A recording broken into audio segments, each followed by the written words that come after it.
idol, welcome back sa aking channel. Dahil medyo matagal-tagal ako bago makapag-upload, busy ang lolo. So magbibigay ako sa inyo ng kaunting tips para sa ating mga trabaho, lalong higit doon sa ang trabaho ay ito, ganito, more on rivets ba? Yan, more on rivets. Yan ang ginagawa namin.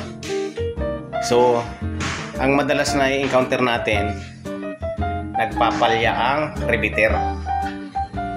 Yan, kita nyo, marami akong riveter, oh. Nagpapalya.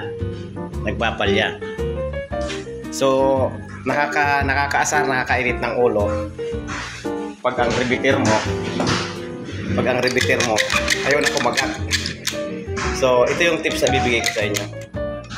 Yan, katulad nito, lalagay ako ng rivets. Oops, hindi ko ma-shoot.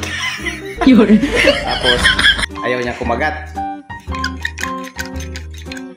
Ang resulta, medyo yung ngipin niya napudpud na. So ito yung sikreto, mga idol. Dahil ayaw niya kumagat, tanggalin mo to. Tapos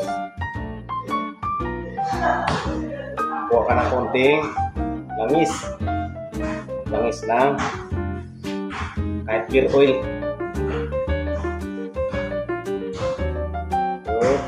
Uy, dami. Kunti lang, mga idol, ha.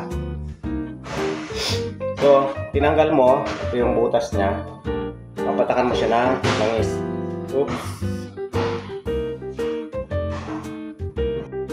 Ayan, pinatakan na natin ang langis.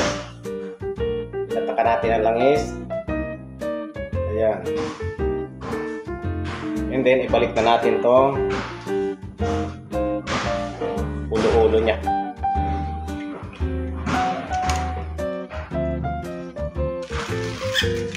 Okay. Shake it. Ayan. So, subukan natin siya ngayon.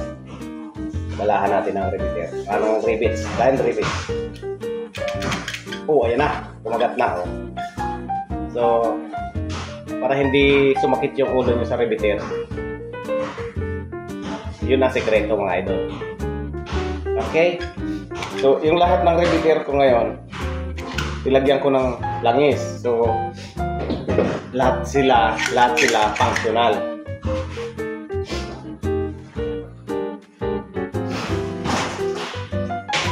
Lahat sila functional na.